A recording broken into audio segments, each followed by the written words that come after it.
본 에피소드는 매수, 매도 추천이 아니며 투자의 최종 결정은 스스로 해야 합니다.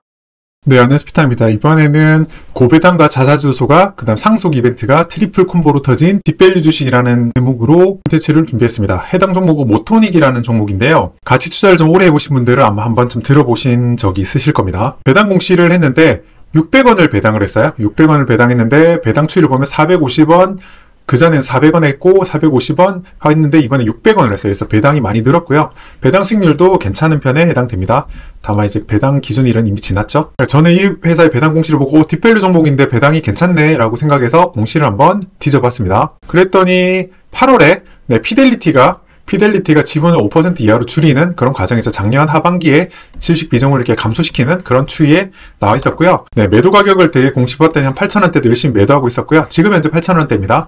그리고 상속 이벤트가 6월달에 상속 이벤트가 발생했는데 지금 보면은 가족 대상으로 상속해서 8,400원, 그러니까 매도하는 가격, 피델리티 매도한 가격이랑 상속받은 가격이 거의 비슷하죠. 이렇게 돼 있고요. 그 다음에 상속받은 사람이 이제 김희진, 김유진 둘이 상속받고 김유진은 새로 이사로 등록됐다는 공시가 나왔습니다. 그래서 이제 상속받은 내용을 체크를 해보니까요. 89년생 김희진이 상속을 받아서 이제 가족 대상 상속을 받았고요. 김유진도 상속받았죠. 그 다음에 그 다음에 김혜옥은 아마 와이프로 보이는데 상속을 받았습니다. 그래서 이제 상속 준 사람은 지금 여기 표시는 안 돼 있고요. 그렇게 가족 대상으로 상속이 8,440원 기준으로 되어 있다는 걸 공시로 확인할 수 있습니다. 네, 그래서 3분기 보고서에 이제 주주에 관한 사항을 체크를 해봤더니 상속받은 김희진이 15%, 그 다음에 이게 아마 김영목 씨가 아마 동생이지 싶은데 13.9%로 남아있고요. 상속받은 김유진이 7.5%, 그 다음에 김혜옥이 와이프로 보이는데 2.61%에 상속받아서 거의 38.83% 정도, 40% 정도 지분이 있습니다. 그래서 이게 경영권이 불안정하지 않냐라고 생각하지만 그렇지 않은 게 이 회사는 자사주가 많아요. 1100만 주 정도가 자사주가 있습니다. 자, 그래서 지금 보시면 여기가 지금 현재 1200만 주죠. 전체가. 그러니까 한 3분의 1 정도? 40% 지분이 대주주가 갖고 있고 한 30% 지분이 자사주로 갖고 있다는 소리죠. 그러니까 나머지 한 30%가 일반 주주에게 있다는 정도로 해석이 가능합니다.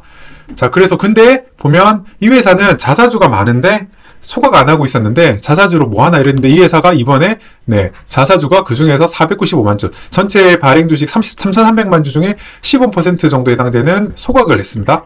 기취득 자기 주식을 소각을 했기 때문에 이렇게 자사주 소각 이벤트가 발생했습니다. 그래서 30% 가까운 지분이 자사주로 갖고 있어서 그냥 놀고 있었는데 이제 상속 이벤트 하고 나서 이제 전체적으로 자사주를 갖고 있다가 이제 주가가 상속계 관련돼서 주가가 눌러질 필요가 없으니까 이번에 소각 이벤트가 한 게 아닐까 추정할 수 있는 그런 부분입니다. 마찬가지로 배당액 안에서도 마찬가지로 생각할 수 있는 게 상속세를 내기 위해서 배당을 재원으로 상속세를 마련하기 때문에 연부연납으로 해서 보통 5년 정도 나누어서 상속세를 내면 배당금으로 그걸 충당하기 위해서 당분간 고배당이 되지 않을까, 뭐 이런 아이디어가 있고요. 요런 내용은 이제 그런 지배구조 관련된 강의 내용을 체크하시면은 그런 관련된 비슷한 이벤트가 많이 있는 걸 확인하실 수 있습니다. 그리고 같은 날 실적을 발표했는데요. 실적도 꽤 괜찮게 나왔어요. 그래서 직전 연도 274억이었는데 325억 정도로 해서 이익이 증가했죠. 그 다음에 영업이익은 좀 크게 증가한 모습을 보이는데 이 회사는 또 다른 것들도 또 있는데 아무튼 영업이익이 좀 많이 증가한 게 포인트입니다. 그래서 비즈니스도 꽤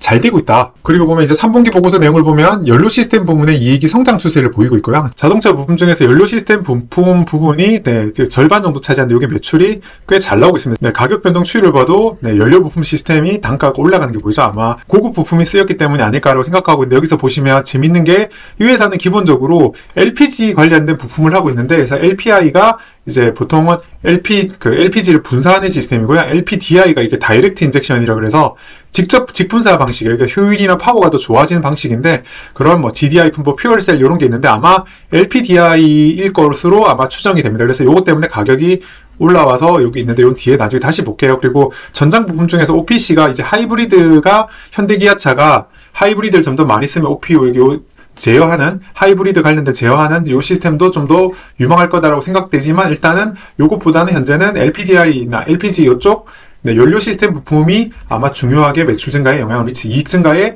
영향을 미치지 않았을까 라고 생각하고 있습니다. 매출 실적에서도 보시면은 이 회사는 현대기아차 납품이기 때문에 내수가 훨씬 비중이 큽니다. 그래서 내수 보시면은 연료 시스템이 3분기까지만 했는데도 전년도에 매출을 지금 능가하는 게 보이죠. 나머지 것들은 지금 아까 얘기했지만 전장 부품 같은 경우만 해더라도 이렇게 증가하지 못하고 있는데 딱 보면 연료 시스템 부품 쪽에서 선방해주고 있다는 걸 알 수 있습니다. 자, 이것과 관련해서 가장 중요한 이벤트가 지금 1톤 트럭이 봉고차 디젤이 이제 생산이 중단됐어요. 그래서 디젤 봉고차가 나오지 않기 때문에 남아있는 거는 LPG랑 전기차랑 두 가지밖에 없습니다. 그래서 포터보가 봉고 1톤 트럭이 디젤 모델이 생산이 중단이 되었어요, 이미. 그러니까 중단이 된 데는 이제 뭐 환경 관련된 법 규제 때문에 중단이 된 건데, 그렇기 때문에 전기차 아니면 LPG 두 가지밖에 없는데, 전기차가 주행 가는 거리가 너무 낮은 걸로 이미 알려져 있어. 한 200km 뭐 이렇게밖에 안 간다고 해서 전기차 타시는 분이 고속도로 휴게시에 가보면은 1톤 트럭이 막 충전하느라고 서 있고 이런 것들을 볼 수 있는데, 그런 식으로 주행거리에 문제가 있기 때문에 가격은 싸지만, 그래서 LPG가 좀 더 이제 좋은 선택이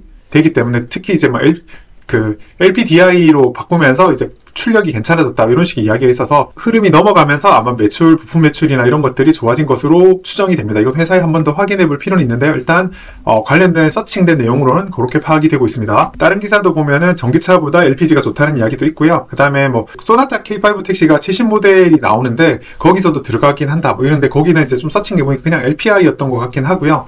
아무튼 전체적으로 한물간 이제 LPG 모델이었던 게 이제 전기차의 인기가 반짝 사그러지면서 하이브리드와 그 다음에 LPG 차량에 대한 수요가 다시 증가하는 그런 문제, 그 디젤이 이제 환경 이슈로 접어들면서 이제 그런 변화가 발생하는 부분에서 이 회사에서는 어느 정도 성장의 기회를 잡은 게 아닌가 라는 생각을 해봅니다. 자, 그래서 주가를 보면 이 회사는 실적 발표 주가가 좀 한 5% 올랐죠. 그럼에도 불구하고 장기 시계열 추세를 보면은 이게 최근 거의 한 15년 정도 옆으로 횡보했죠. 위에 올라갔다가 눌렸지만 지금 주가 수준을 보면 거의 15년 동안 횡보한 상황입니다. 그래서 PBR이 한 0.4 정도밖에 안 되죠. 이제 그렇게 PBR이 되게 낮은 상태로 이렇게 유지되고 있는 그런 상태인데, 이제 배당이 이제 7%에 육박하는 그런 배당 서프라이즈를 발생한 상황이고, 아마 연부 연납 때문에 배당은 당분간 잘 줄 가능성이 크다. 그리고 회사 이익도 증가하고 있다.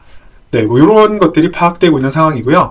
그 다음 이 회사가 이제 딥밸류 종목으로 잘 알려졌다고 했는데, 그 이유가 뭐냐면 이 회사가 시총이 3천억이 채 안 되는데 단기금융 상품이 2,271억, 그 다음에 장기금융 상품이 970억이어서 3천억 넘는 돈이 금융상품으로 현금성 자산으로 거의 들어가 있는 상황입니다. 그래서 이 회사는 시총보다 현금이 많은 그런 종목이죠. 딥밸류 종목으로 꽤 오래전부터 유명한 회사였는데, 그 지배구조 이슈, 상속 이슈 이런 거 걸리면서 자사주도 많이 갖고 있고, 그래서 완전 저평가된 상태에서 구축하다가 최근에 이벤트가 몰아서 나온 그런 케이스여서 한번 관심을 가지고 지켜볼 필요는 있을 것 같습니다. 그래서 뭐 잠깐 빠져나갈 수 있는 기회였고 다시 딥밸류로 빠질 리스크에 대해서 뭐 배제할 수는 없지만, 여러 가지 이벤트가 이 회사의 딥밸류를 해소할 수 있는 그런 기회가 될지 한번 관심 있게 지켜볼 필요가 있지 않을까 싶어서 간단하게 소개를 해드렸습니다. 이상 매매 추천 아니고요.